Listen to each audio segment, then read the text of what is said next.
भाग 21 उपसंहार। परिवर्तन एक सतत प्रक्रिया है। ये जीवन की नवीनता एवं जीवंतता का प्रतीक भी है और संकेत भी। हम सब लगातार अपनी पिछली पीढ़ियों से विरासत में मिले आकारों को बदलते रहते हैं और जो नहीं बदलते उन्हें हम नष्ट कर देते हैं। दरअसल समाज नएपन का भूखा होता है और जब नेतृत्वकर्ता नई चीजों को नए रूप में व्यक्त करते हुए नवीन आकार देता है तो समाज उस नए और अनूठे व्यक्ति को अपना नेता मानकर भरपूर समर्थन करता है और अपनी शक्ति एवं पुरस्कारों से भर देता है। समस्या तब उत्पन्न होती है जब धीरे धीरे यही नए विचार और परिवर्तन रूढ़िवादी और अधिकारवादी बन जाते। और अब जब वे नए विचार या नया आकार नहीं बनते तो उनकी वही पहचान बन जाती, उनकी आदत पड़ जाती है, वे कठोर हो जाते हैं और फिर यहीं से समाज पुनः अपने नए नेतृत्वकर्ता की तलाश प्रारंभ करता है, क्योंकि समाज नएपन का भूखा होता है। हर परिवर्तन आरंभ में सबसे कठिन, मध्य में सबसे बेकार और अंत में सबसे शानदार होता है। हर दिन एक नया दिन है। बीते हुए कल को आज का प्रयोग करने की अनुमति ना दें। Richard H Nelson. ये सुबह आपके जीवन काल में पुनः कभी लौटकर नहीं आएगी।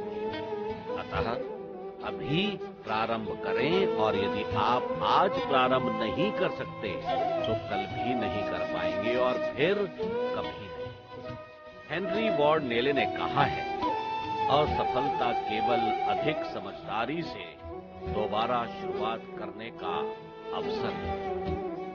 आप बीते हुए कल से आज क्या लाते हैं, ये केवल आपका चुनाव है। सच तो ये है कि आपके पास हर पल प्रारंभ करने का एक सुअवसर है। अपने काम तत्काल करें। आपके हाथों में जीवन की बागडोर है।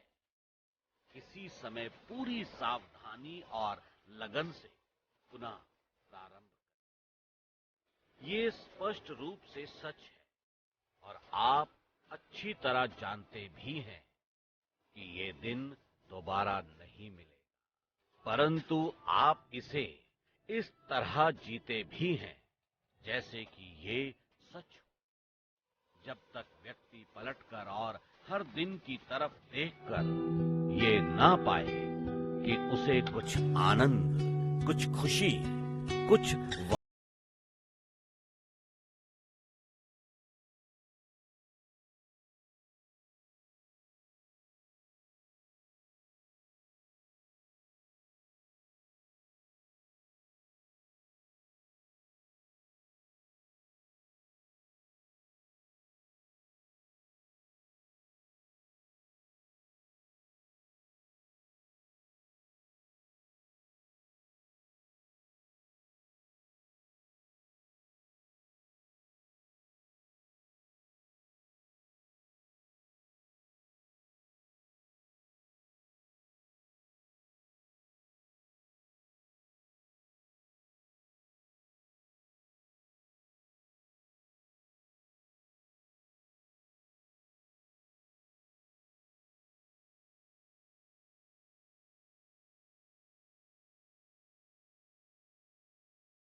पूर्ण वाक्य से सामने उत्पन्न हो गई एक गंभीर परिस्थिति बहुत सरलता से समाप्त हो जाती है और आप सामने होने वाली किसी मुश्किल स्थिति से उबर जाते हैं। जब लोग तनाव में होते हैं तो अक्सर कुछ भी बोल जाते हैं। ऐसी स्थितियां विषम हो सकती हैं। ऐसी स्थिति में आपका विनोदी वाक्य राहत प्रदान करने वाला और स्थिति को संभालने वाला हो। रोमन गैरी ने एक स्थान पर कहा है, हास्य गरिमा की स्वीकारोक्ति है। ये हर उस घटना पर मनुष्य की श्रेष्ठता की घोषणा है जो उसके साथ होती है। हंसना जीवन जीने की एक श्रेष्ठ कला है। हास्य के बोध को बनाए रखें। आप चाहे कुछ भी कर लें, कुछ लोग तो आपके दुश्मन बन ही जाएंगे और दुश्मनों के इरादे हमेशा एक ही होते हैं, किसी प्रकार आपका कोई नुकसान करना। याद रखें, कोई भी दुश्मन कभी छोटा या बड़ा नहीं होता। जिस प्रकार एक चिंगारी बड़ी आग को पैदा कर सकती है, उसी प्रकार कोई दुश्मन चाहे कितना भी छोटा क्यों ना हो, आपके सामने बड़ी समस्या खड़ी कर सकता है। अतः जिससे भी थोड़ा सा भी भय हो, उसे पूरी तरह कुचल देना, नहीं तो वो कभी भी शक्तिशाली बनकर आपसे प्रतिशोध ले सकता है। अपने दुश्मनों पर दया ना करें, किंतु उनकी नफरत और ईर्ष्या को व्यक्तिगत रूप से भी ना लें। उन्हें उसी प्रकार से पूरी तरह से समाप्त कर दें जैसे मौका मिलने पर वे आपको समाप्त। यदि वे कभी आपके साथ कोई दोस्ताना व्यवहार करते हैं तो इसे आप ढोंग समझें। हो सकता है उनके पास कोई दूसरा विकल्प ना हो और वे सही वक्त का इंतजार कर रहे हैं। किसी को भी बदला लेने के लिए ना छोड़ें।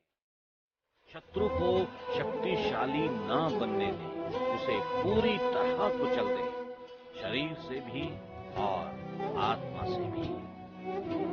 आप किसी को कुछ भी दे सकते हैं, किंतु कभी भी किसी को भी अपनी प्रतिष्ठा का उपहार ना दें, क्योंकि धन से बहुत ऊपर सबसे मूल्यवान वस्तु आपकी प्रतिष्ठा ही है। प्रतिष्ठा के बिना धन का कोई उपयोग और मूल्य नहीं है, किंतु प्रतिष्ठा धन के बिना भी वो सब कुछ है जो वास्तव में वो है। प्रतिष्ठा शक्ति की नींव है। केवल प्रतिष्ठा के बल पर आप अपना दबदबा बनाए रख सकते हैं। आप विजय प्राप्त कर सकते हैं। ऐसी प्रतिष्ठा बनाएं जिस पर कोई हमला करने की सोच भी ना सके। हमारे चारों तरफ के लोग, भले ही वे हमारे मित्र ही क्यों ना हो, कई मामलों में और कुछ हद तक रहस्यमयी होते हैं और उनके चरित्र के कई गुप्त और खुफिया गलियारे भी हो सकते हैं जिन्हें वे व्यक्त नहीं करते। इस कारण अपनी प्रतिष्ठा में उन्हें अपना भागीदार ना बनाएं। ये आपकी अनमोल उपलब्धि है। इसे हमेशा अपने पास बचा कर रखें। इस कहानी को सच्चे दिल से आपकी मदद करने के उद्देश्य से मैंने लिखा। ये मेरे प्रेम पूर्ण परिश्रम का परिणाम है। मैं प्रार्थना करता हूं कि आपको वे सभी लक्ष्य प्राप्त हों जिन्हें आप प्राप्त करना चाहते हैं। मैं आशा करता हूं कि आप प्रेरित हुए होंगे, केवल मानसिक रूप से ही नहीं, बल्कि भावनात्मक रूप से भी। और अब कर्म करने की जिम्मेदारी आपकी। ये भली भांति जान लें कि आपकी ओर से कोई भी आपके कर्म करने नहीं आने वाला है। केवल आपको ही प्रारंभ से अंत तक ये कार्य करना होगा। अपने पूरे विश्वास से मन में ठान लें कि केवल आप ही वो व्यक्ति हैं जिसे अपने सभी लक्ष्य पाने हेतु अपने सभी कार्य करने हैं। आप ये भी जानते हैं, ईश्वर भी केवल उन्हीं लोगों की मदद करता है जो स्वयं अपने काम करने हेतु प्रत्येक समय और प्रत्येक परिस्थिति में तैयार रहते हैं। और इसी के साथ भाग 21 समाप्त।